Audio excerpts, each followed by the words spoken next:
Inflation is surging. More and more Americans are living paycheck to paycheck. 157 million adults. That is 61% of Americans as of June. This number is up from 58% in May. A year ago, it was 55%. But 61% of Americans now are living paycheck to paycheck. You disrupt anything, and they go under. That's the reality that Biden, his approval rating is so low, not just because everything he's doing is leading to more misery. His approval rating is so low because he refuses to recognize the truth. Every time he says we're not in a recession or inflation is just transitory, people stop listening to everything else he says because their experience, their day-to-day experience, is telling them differently. Now, as we are looking at inflation, and I mean incredible inflation, let me just take you from June 2020 to last year at this time to June 2022. Listen to this. Average gas price when Trump was in office, $2.17, June 2020. June 2021, $3.15. That's after Biden comes in office. It's now the average of $4.82. So you are looking at more than a $2 increase. Inflation rate. When Trump was in office in June 2020, the inflation rate was 0.6%. The first year, June 2021, under Biden, it was 5.4. He said it was transitory. It is now 9.2. It is transitory. That number is changing. It's just going in the wrong direction. COVID cases, 7-day average. Under Trump in June 2020, it was 22,433.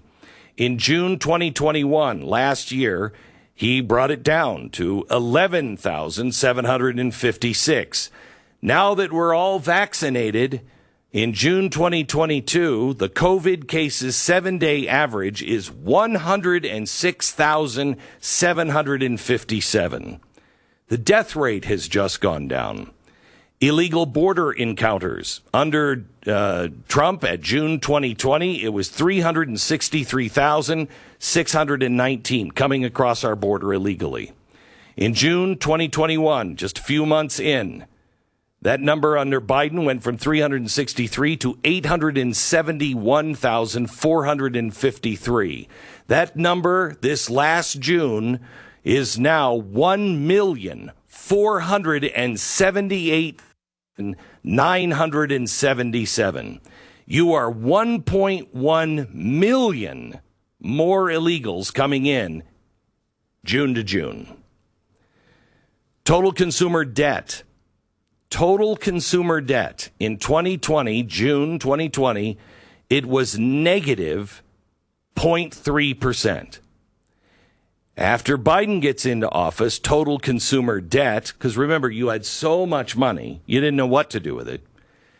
Total consumer debt was 4.2%. Today, total consumer debt is 14%. This is a real problem.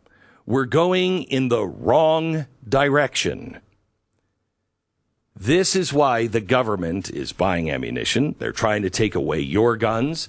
They're going and trying to get from the holster manufacturers for some reason who has a holster, who doesn't have a holster, and why it is so important today that you call Kristen Sinema's number, her number in Washington, D.C. or in Arizona, and beg her. She has been good and strong so far, but all of the pressures of hell are going to be coming down on her. They will make a deal that only the devil could make to get this bill, this climate tax bill, passed. Manchin is already folded. Sinema is the only one, and the Democrats are freaking out because she hasn't said anything about it. But I can guarantee you they are trying to make a deal and cut it. I mean, I wouldn't be surprised if all of a sudden the government said, after some studies, we think the Phoenix, Tucson area should just be domed and fully air conditioned. We're going to call it the Cinema Dome. They will cut any deal because they need every single of the 50 members of the Senate Democratic Caucus to pass it. They've got to have every single one on board. One of them peels away, and that one will be Christian Sinema. One of them peels away, and you don't get the climate deal. Pray for her and call her office and ask her kindly, please don't pass on this tax, because that's what it is. This tax will be so crippling to America. And I really need you to understand exactly what is happening here when we look at inflation. When we look at inflation, what are they doing to us? Well, they're driving down supply while driving prices up. Okay? So let's just say, let's use gasoline or ammunition. What's happening with the supply of gasoline and ammunition? Well, it's getting fewer and fewer, not because more and more people are buying it, which is true, but more and more people are buying it at extraordinary prices. You're buying gasoline, but you're buying it begrudgingly, and you're probably cutting back on the miles. Meanwhile, what has the government done? They have taken the strategic oil supply and they have sold it into the market to China, overseas, and here. And it has made some impact, but that is short term because there is no it's not like we're waiting for something to be fixed and to be opened up and supply us with more. This is a dwindling supply. And what are they doing? They're not only selling our strategic oil, then he's promising to replace that strategic oil by paying twice as much as Donald Trump did to fill that thing, which will take the oil supply away from the general population. It will have the government then taking your tax dollars or printing more money from the Fed and buying that, which will drive up inflation and drive up the price. This is really important to understand. Inflation, and now the Manchin bill, still in the Senate. Please call Kristen Sinema's office. Put people over parties here. But the government is spending more on gas, concrete, steel, pretty much everything they can, driving those prices up. BlackRock buying up houses, ESG hedge funds buying up trailer parks all across the country, and then passing a 100% rent increase onto these people. So they're buying up houses and paying over asking price to buy up entire neighborhoods. They're buying these neighborhoods up, and then what are they doing? They're not selling them for a profit. They're holding on to them and collecting rent.